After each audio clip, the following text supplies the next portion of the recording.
Okay, we got a lawn care website. Going to break down some marketing tips and maybe some mistakes on this website.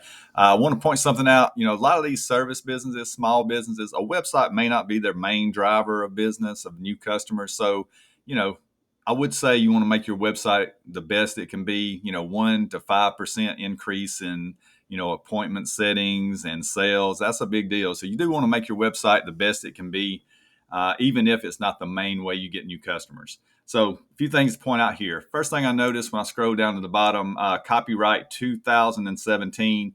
So that needs to be updated. It tells me that they probably don't update the website very often, which is really common for a small business. Got a cool name. I like that. Planet Earth. Very cute. That doesn't create sales usually, but it's memorable.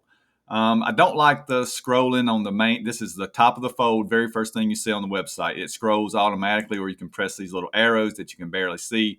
It gives you different calls to action. See all our services is here. Get in touch there. The button's a little misaligned with the text. Same thing here. Learn more about lawn care. Overall, on the homepage, a little bit too much information.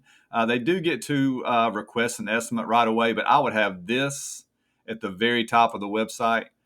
You do have a contact us right here and pay bill, but I would have a form to get in touch right away. The phone number right here is too small. I would have that larger, and I would have that stay on the phone number, stay on the screen the entire time. And this is in Charlotte, North Carolina, by the way. Also, I don't know, I haven't looked at many landscaping websites lately. I'm going to check this out. But the request an estimate, that is so old school. And I used that back when I ran a landscaping business. Today, I would use, I believe, Calendly or another calendar like that where people can set up an appointment for an estimate right away with a time and a date. There's no back and forth. It's this whoever's running this website, whoever's the call center or the family or the secretary, it's a family-owned business. Whoever's doing that has to reply back. They had to set up a time to talk and meet, and look at whatever kind of lawn care that they're needing. With a Calendly, you can just set it up. They can make a note what they need, and if they need a call, that's fine. But if not, they can send somebody out on that date and do a confirmation. So that would cut out some of the back and forth, especially for a small business. You don't have a lot of time to, send messages back and forth about when you're going to do an estimate in the busy season. You don't have time to do estimates, 1 or 2 person business.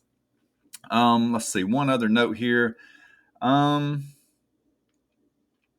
appointment button, I already pointed out. They got one, so request a quote. This is on the very first page. You see all this stuff. They got a map, unnecessary. Nobody cares where your business is most of the time. If you're driving to their home to do the service, you need to know where a cafe is, but you don't need to know where a landscaping business is unless you're going to pick up mulch there or something.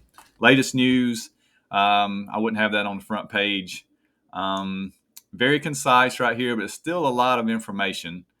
The request a quote. This is back to the form, and I said I would use a Calendly link where it makes it easier. But the main point about that is it's not prominent enough. The request an estimate, that should be the main thing that you want a person to do who is on your landscaping website or any service website. If you want them, like, what is the goal here? My idea would be I want people to request a quote. Now, in other businesses, different things, they might need to download some information before that. But this is a pretty straightforward thing. You want to treat their turf, you want to treat their trees with whatever products to make them healthier.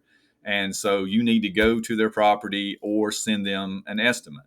So the main thing is request a quote. I would make this more prominent.